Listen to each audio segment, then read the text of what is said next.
Okay, so first we determine this IZ. So for that we require to draw a influence diagram.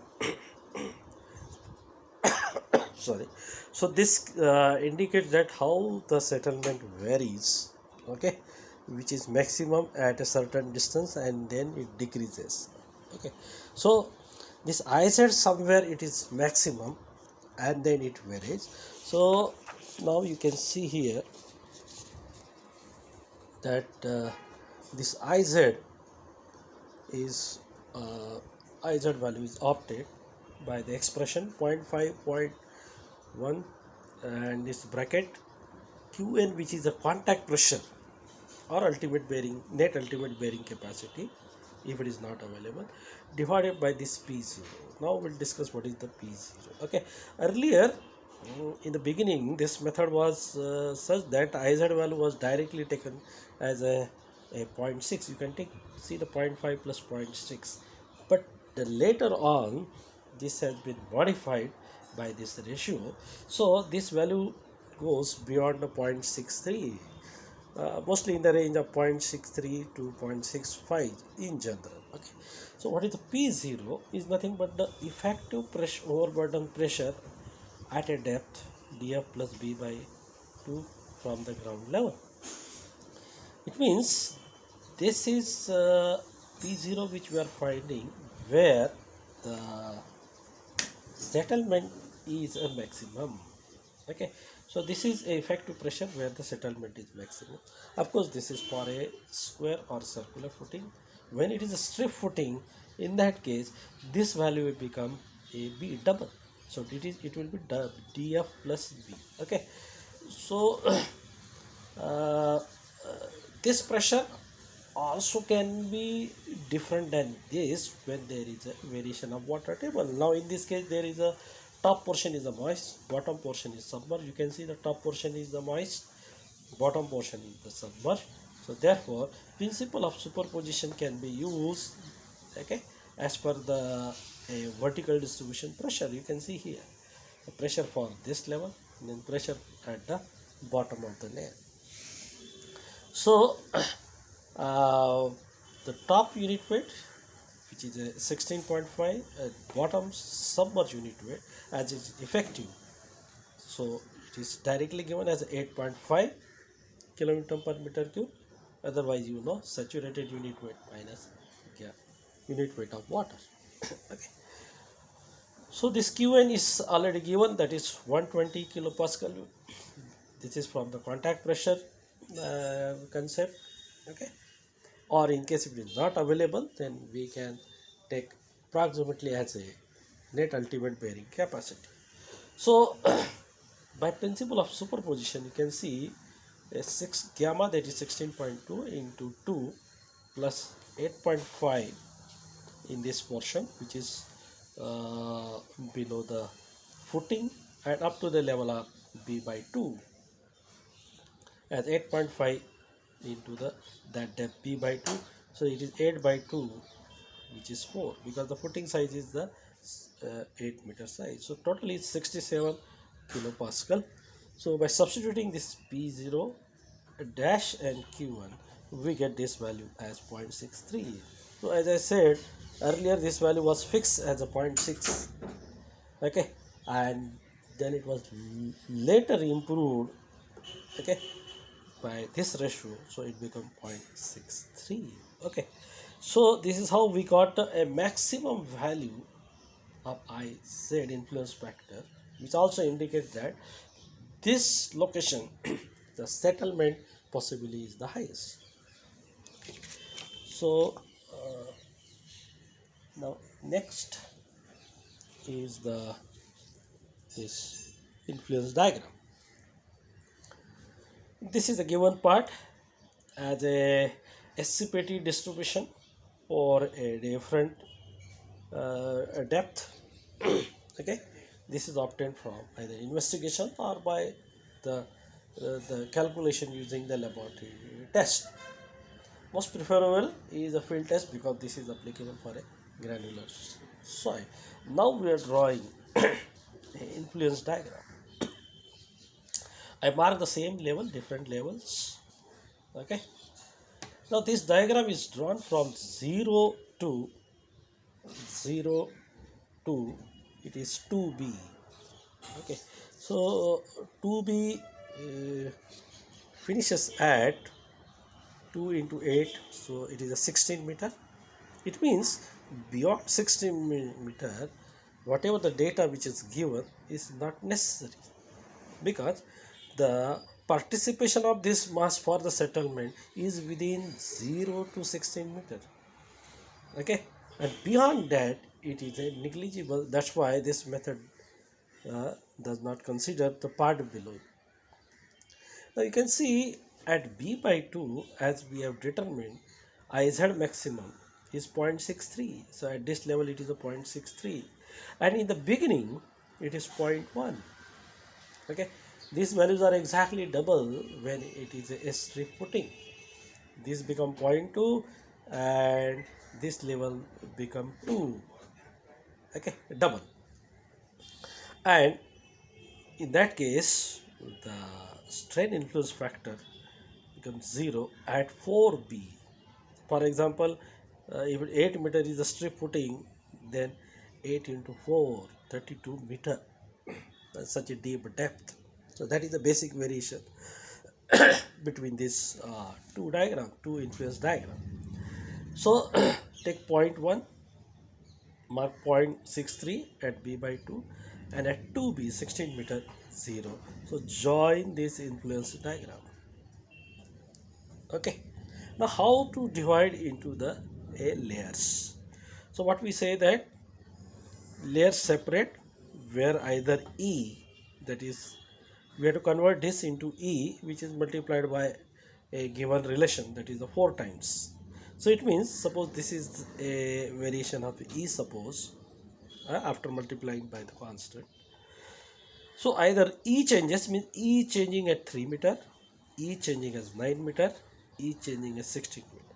Okay, so it means according to this, maybe the first layer there at 3 meter, 9 meter, and at the bottommost. But influence diagram is changing at 4 meter. So in 0 to 4 meter, okay, either E value changes. Okay, so E value changes at 3 meter. Okay, and influence diagram is also uniform. So first layer we mark at the 3 meter. Now 3 to 4 meter, though the E value is uniform, but after that the IF value, that is influence diagram, is changing. So therefore, because of this changing IF, okay, we had divided this layer 3 to 9 meter into 2 sub layers. So 3 to 4 is the second layer and 4 to 9 is the third layer. Okay, now here you will find the influence diagram is uniform, but the E value is changing. So therefore at 9 meter we have again separated into the another layer. So because of this I max, okay, this layer is the additional layer if I compare with the distribution of E. Okay, so the total layers we are now divided this influence diagram into is a delta Z1, 2, 3 and 4. So we'll be finding that I upon E for each layer. At that time I will be taken as the average between the each layer. Okay, and E value is considered from this, okay, which is obtained from the QC value, and other factors C1, C2, they are the independent factor. They do not depend on this influence diagram. Okay, so the next part is the tabulated calculations, which we see.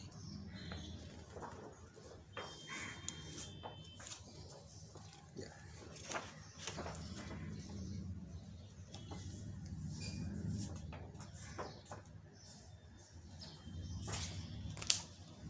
So this is a tabulatory calculations. So For reference, I'll be using the earlier figure also.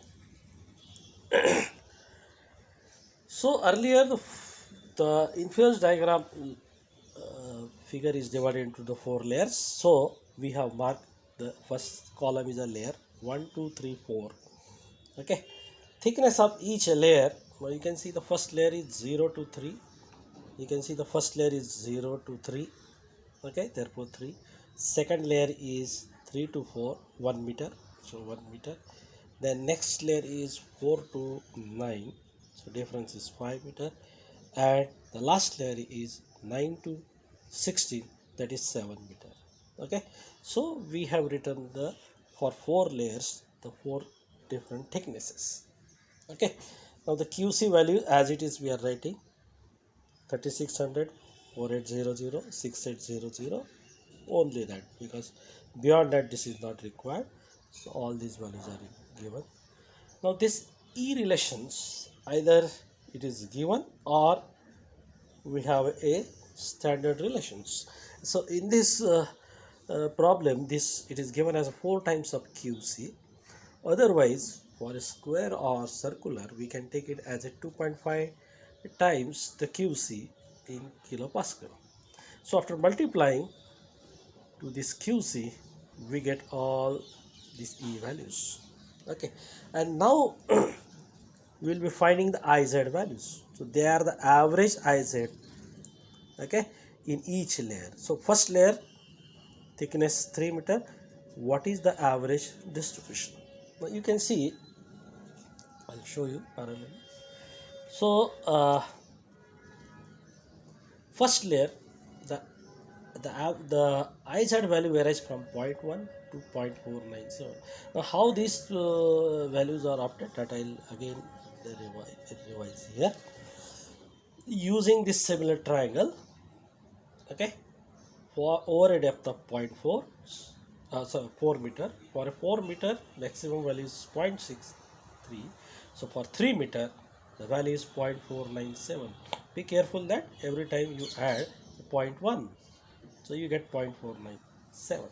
Similarly, from 4 meter to 16 meter, it's only the one triangle. Okay, so 16 minus 4, 12 meter. The maximum value is 0.63. Therefore, 16 minus 9 for 7 meter, the value is calculated 0.369. Okay, just by using a simple geometry. So here we are considering the average value. The first layer, as I told, average between 0.1 0.497, okay, is 0.3. Then I'll explain here. The second layer, thickness of the second layer is 3 to 4 meter. In 3 to 4 meter, again it is 4800, okay, E value, which is converted into QC value into E value. Now the average is taken as 0.497 plus 0.463 divided by 2. Okay, so in first case the average was 0.3, now average is 0.63. Now if you see the last column, as per the equation we required, is the ratio of this IZ divided by E, which is multiplied by thickness 3. Okay, so 0.3 divided by 14400 into the thickness 3 meter. So we get a value of 6.25 10 to the power minus 5. Similarly, in the second case, the average value is 0.563. So we find out the last column as 0.563 divided by E value 19200 multiplied by the thickness 1. So we get 2.93 10 to the power minus 5. Similarly, for the third layer, okay, in a third layer, you'll find that the variation is 0.63 to 0.369. Okay, it is the average taken, which is 0.514, and then 0.514 divided by 19200 multiplied by the thickness, we get 13.38 10 to the power minus 5. So similarly, in the last layer, you can take here, see here, 0.369 and 0. So 0.369 and 0, average is 0.184, and again 0.184 divided by 27200 into the thickness 7, we get this value. So we required a summation, and the summation of all this layer for this ratio is work out to 27.295 10 raised to minus 5. What is the simple way is that try to keep the power same so that you can easily add it, or the way which you like, which should be simple and the correct. So you get a ratio as a total 27.295 10 raised to minus 5. Now we come to the other constant as per the earlier discussion, that in the expression, if you see here in the first slide, so this part we have determined. Now we require to find out these factors C1, C2. This value is already given, contact pressure. Okay, so we'll find out C1 and C2. So the C1 is nothing but what it indicates, it is the effect. It is nothing but a correction obtained for a depth value. As it is for a correction for a depth factor, so therefore you will be finding in this expression there is sigma 0 dash, and this sigma 0 dash, as it is a depth, therefore it is taken as effective stress at the base of footing. So this indicates it is correction for a depth factor, because the settlement at the surface of the footing and settlement at the bottom depth, they are totally different. Therefore this correction is applied. Okay, so again you can find out what is the effective stress. Okay, so from this 16.5 over a depth of 2, which is above the water table, so you get 33 kilopascal is the effective stress. So after substituting, you get the first correction for a depth factor is 0.862. Now the second factor is the creep factor, as I explained earlier, that if I do not use, then I get this value at this moment, but further this is a gradually increasing and the curve may be asymptotic. Okay, so we can expect, because this is a continuous, but majority is in how many years that we expect. And since it is the immediate settlement or elastic settlement, it has to take place in a first few years of the life of footing. So here it is already asking the problem that consider the time 3 years, and what will be the settlement after the 3 years. So therefore here we use, okay, these 3 years and substituting this 3 year in this expression. So this is a log because this has been taken over a larger period to make it compressed. We use here it is a log. So therefore the C2 is calculated as 1.3, and then after substituting all these factors, that is C1, C2 and the summation, Q1 is given in the basic expression 1. So we can calculate a settlement. Okay, is coming to the 36.7. Okay, try to keep either you decide in the beginning, keep only 2 digits or 3 digits. Afterward you modify that digit if the value fourth digit is greater than 5, so that you get the first 2 values very accurate, 36.7. So in this way how the elastic settlement is calculated. Okay, so second part of this this type of a problem will be either for a strip footing. Okay, in a strip footing we consider when there the L by B ratios is greater than equal to or greater than 10. Some people also consider 8. So when length is much bigger than the width b, then in that case the distribution is a totally a double. Okay, which I can show you in another figure. You can see now. So this was first for a rectangular or circular footing, and this is for a straight footing. Now you can see the levels are double. B by 2 become B, 2B become a 4B. This is used particularly when L by B is greater than or equal to the 10. The remaining part and the procedure is the same. Okay, so I hope you understood this.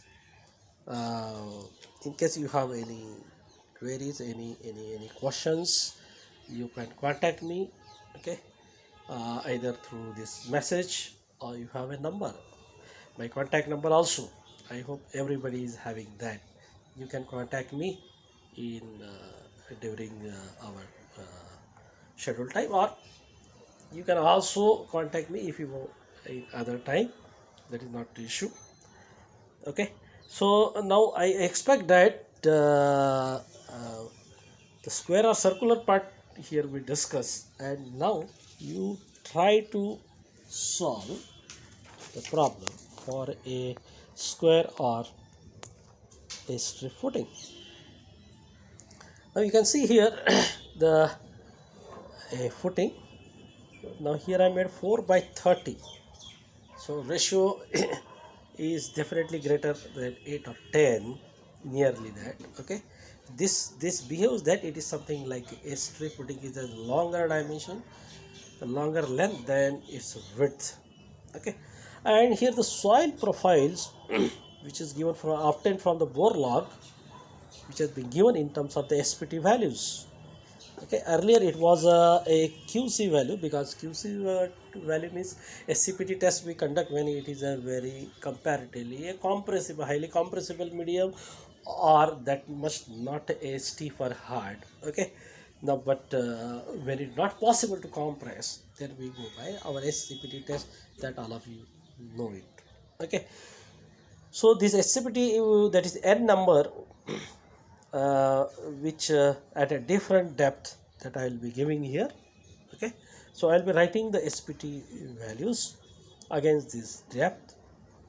Okay, and when I say the beyond this, it means either it is a very stiff medium or maybe the weathered rock. Okay, so in this problem, if I write a SPT of, let us say first is a 4, or I'll write say 3, then SPT of the 5, then suppose 8, then it is 11, or I'll write down say 12, and then it is 18.